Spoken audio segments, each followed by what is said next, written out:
बिस्मिल्लाहिर्रहमानिर्रहीम। हम कंटिन्यू कर रहे हैं अपनी lecture series on the subject of strategic management. Today we are going to talk about chapter number 6, that is strategy analysis and choice. So before starting this chapter हमें कुछ चीज़ों को एनालाइज करना है कि जो हमने प्रीवियस लेक्चर्स देखे।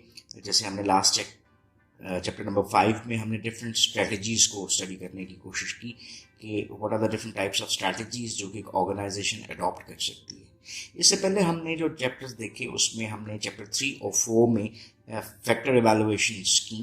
उसमें एक्सटर्नल फैक्टर इवैल्यूएशंस भी शामिल थी और इंटरनल फैक्टर इवैल्यूएशंस भी शामिल थी। सो जब भी हम बात करते हैं स्ट्रैटेजी एनालिसिस एंड चॉइस की, तो इसका मतलब है कि हमें उस डाटा को एज एन इनपुट यूज करना पड़ेगा अपने फर्दर एनालिसिस के लिए। सो अभी स्टार्ट करते हैं और वन बाय वन इसके डिफरेंट कॉन्सेप्ट्स को अंडरस्टैंड करने की कोशिश करते हैं। That is chapter 6, strategy analysis and choice. Initially जो हम बात करते हैं स्ट्रैटेजी एनालिसिस और चॉइस के हवाले से, उसमें कुछ बेसिक हमारे पास ऑब्जेक्टिव्स आ जाते हैं, कुछ स्ट्रैटेजीज, उसको थोड़ा सा अंडरस्टैंड करने की कोशिश करते हैं कि इसमें हमारे पास पहली चीज़ तो सबसे आपको ये नज़र आती है कि हमें इस्टेब्लिश करना होता है लॉन्ग टर्म ऑब्जेक्टिव्स को, देन जनरेटिंग अल्टरनेटिव स्ट्रैटेजीज कि इन ऑब्जेक्टिव्स को अचीव करने के लिए हम पॉसिबल स्ट्रैटेजीज कौन सी यूज करते हैं। अल्टरनेटिव हम इसीलिए कह रहे हैं कि हमारे पास स्ट्रेटेजिक चॉइसेस एक से ज़्यादा होती हैं and this depends upon the organization कि वो अपने रिसोर्सेज और चीज़ों के मुताबिक उसमें से सिलेक्ट करे जो उसके लिए मोर सूटेबल होते हैं। देन सेलेक्टिंग दो स्ट्रैटेजीज जिनको हम फॉलो कर रहे हैं और उसमें हम बेस्ट अल्टरनेटिव लेते हैं जो कि हमें अपने मिशन और ऑब्जेक्टिव्स को अचीव करने में सपोर्ट कर सके। नेक्स्ट हमारे पास जो कॉन्सेप्ट रिलेट करता है इसके साथ वो है कि हमने इसका फ्रेमवर्क कैसे बनाना है। लाइक हमारे पास अगर कॉम्प्रिहेंसिव स्ट्रैटेजी फॉर्मुलेशन फ्रेमवर्क को हम अंडरस्टैंड करें तो आपको ये नज़र आ रहा है कि हमारे पास डिफरेंट स्टेजेस हैं। फर्स्ट स्टेज, देन सेकंड और देन थर्ड। सो ये पूरा चैप्टर जो है ये हमारे इन स्टेजेस को बेसिकली कवर करता हुआ नजर आता है। वन बाय वन इसको देख लेते हैं जी। क्या स्टेज 1 हम इसको कहते हैं, दैट इज इनपुट स्टेज। जैसे मैंने अभी आपसे जिक्र किया कि हमने एक्सटर्नल और इंटरनल फैक्टर इवैल्यूएशन मैट्रिसेस बनाए थे, वो चीज़ें हमारी इनपुट स्टेज के ऊपर आती हैं। वंस हमारे पास इनपुट यानी डाटा आ जाता है तो फिर हम उस डाटे को यूज करते हैं सेकंड स्टेज के लिए, that is termed as matching stage. Matching stage में हम कुछ चीज़ों को आपस में मैच करते हैं और उसको फिर further as a guideline use करते हैं डिसीजन मेकिंग के लिए। और stage number 3 that is all related with the decision making. So इसी को थोड़ा सा और आगे अंडरस्टैंड करने की कोशिश करते हैं कि हमारे पास ये जो तीनों स्टेजेस हैं ये किस अंदाज में हैं। लाइक हमारे पास जो स्टेज 1 की अगर हम बात करें तो इसमें हमारे पास 3 बेसिक एस्पेक्ट्स आ रहे हैं जिसको हमने पिछले चैप्टर्स में देखने की कोशिश की है। Stage 1 is all related with internal factor evaluation matrix. अगर हमें याद हो तो हमने इंटरनल फैक्टर्स IFE मैट्रिक्स एक बनाया था। इस मैट्रिक्स में हमने 2 चीज़ों को देखा था, स्ट्रेंथ्स को और वीकनेसेस को।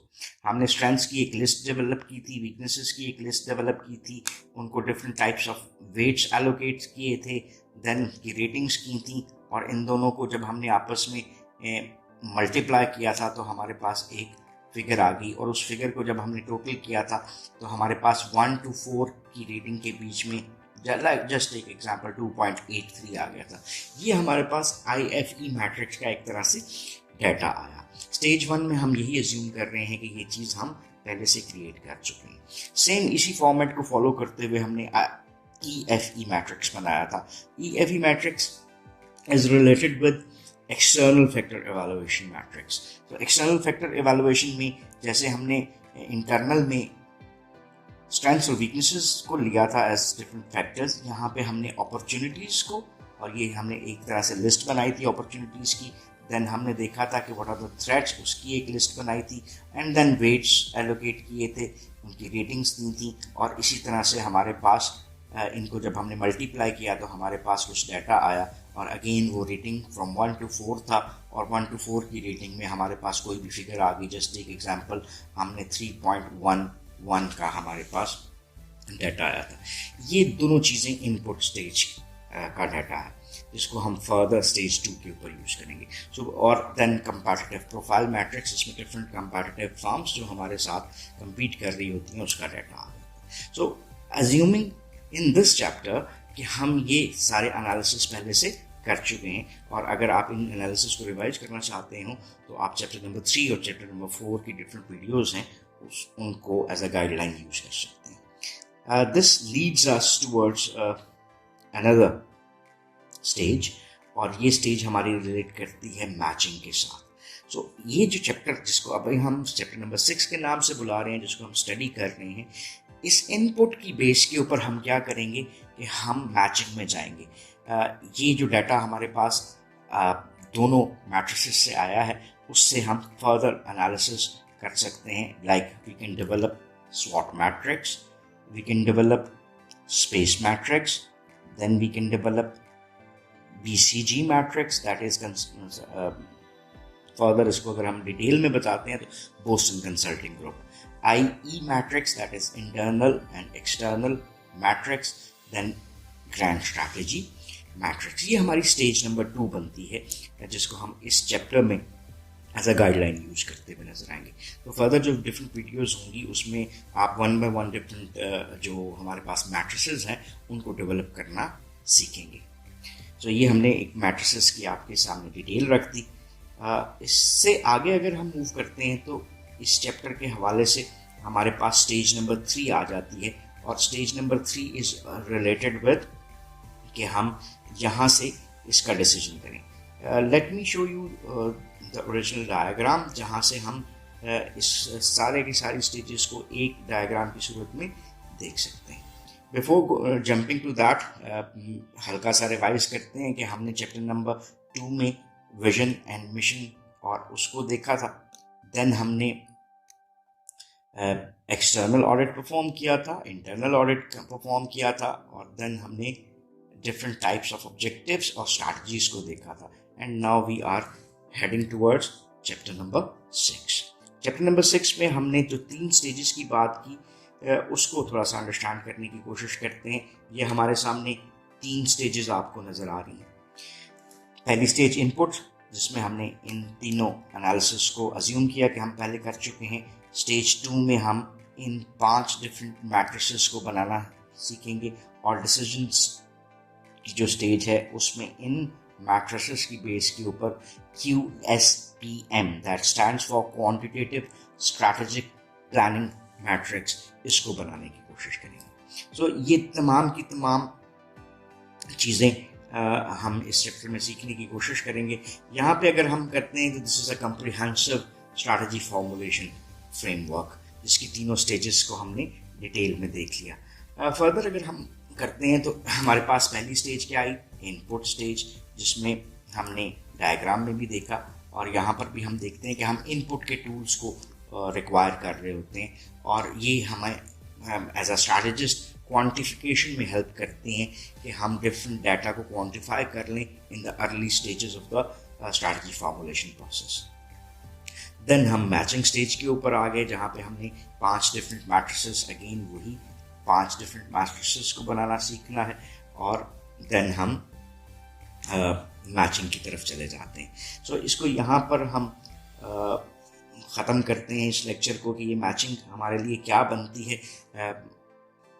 बुनियादी जो अगर आपका एक फ्रेमवर्क देखा जाए, ये जो टेबल्स आपको नज़र आ रहा है 6.1, ये हमें ये बताता है कि किस तरह से हम की इंटरनल फैक्टर्स को कंसिडर करते हैं और की इन एक्सटर्नल फैक्टर्स को कंसिडर करते हैं. So there is one example जिसको थोड़ा सा समझने की कोशिश करते हैं. Just take an example for any organization. अगर उसके की इंटरनल फैक्टर्स में एक्सेस वर्किंग कैपिटल, यानी एक कंपनी के पास वर्किंग कैपिटल ज़्यादा है, दिस इज देयर स्ट्रेंथ. अगर उनकी कैपेसिटी इतनी अच्छी नहीं है तो ये उनकी क्या हुई, एक वीकनेस हुई. स्ट्रॉन्ग R&D उनकी स्ट्रेंथ है, poor employee morale is their weakness. ये उसके फर्ज करें इंटरनल फैक्टर्स आ गए. और की एक्सटर्नल फैक्टर्स को अगर हम देखते हैं जो कि आउटसाइड द ऑर्गेनाइजेशन है, तो 20% annual growth in the cellphone industry, वो उसको क्या नज़र आता है कि अगर ग्रोथ है सेलफोन इंडस्ट्री में तो हमारे रिलेटेड बिजनेस में ये हमारे लिए क्या है, एक अपॉर्चुनिटी है. Exit of 2 major foreign competitors from the industry, अगर आपकी जैसे फर्ज करें पाकिस्तान की अगर हम बात कर लेते हैं, तो हमारे पास अगर कोई फर्म्स जो कि मेजर कंपैटिटर्स थे वो मार्केट को छोड़ के चले जाते हैं, तो इसका मतलब है there is a gap in the market of different products. तो हम अपनी सेल्स को इन्हांस कर सकते हैं, हमारे लिए अपॉर्चुनिटी है। Decreasing number of younger adults, ये एक एक्सटर्नल थ्रेट आ गया। राइजिंग हेल्थ केयर कॉस्ट एक एक्सटर्नल थ्रेट आ गया। तो अगर हम देखें तो रिजल्टेंट स्ट्रैटेजीज जो हमारे पास बनती हैं कि हमने की इंटरनल फैक्टर्स को कंसिडर किया, कंपेयर किया उनको एक्सटर्नल फैक्टर्स के साथ, और उसकी बेस के ऊपर हमारे पास कुछ स्ट्रैटेजीज आ जाती हैं या स्ट्रैटेजिक चॉइसेस आ जाती हैं जिसको हम पिक कर सकते हैं। जैसे एक ही को अगर हम पुअर एम्प्लॉय मोरल है, राइजिंग हेल्थ केयर कॉस्ट है, तो हम हमारे लिए अपॉर्चुनिटी स्ट्रैटेजी क्या हो सकती है कि हम एक नया वेलनेस प्रोग्राम शुरू करें ऑर्गेनाइजेशन में, जिसकी वजह से ऑर्गेनाइजेशन में जो उनका मोरल है वो बेहतर हो, उनकी स्ट्रेस रिलेटेड प्रॉब्लम्स कम होंगी, तो हमारी जो राइजिंग हेल्थ केयर कॉस्ट हैं हम उसको रिड्यूस कर सकते हैं। So this is one example कि किस तरह से हम जो है इसको यूज कर सकते हैं। सो that's all about this lecture. इस लेक्चर में अगर आप बात करते हैं तो हमने बुनियादी तौर पे कुछ डिफरेंट स्ट्रैटेजीज को यूज करने की कोशिश की है, और उन स्ट्रैटेजीज को एज अ चॉइस हम लेकर चलेंगे। उसके लिए हमने अंडरस्टैंड किया कि हम किस तरह से स्ट्रैटेजी फॉर्मुलेशन एनालिटिकल फ्रेमवर्क बना सकते हैं। नेक्स्ट लेक्चर में we will be talking about the different matrices. So that's all for this lecture. Thank you very much for watching this lecture. Have a nice time. Allah Hafiz.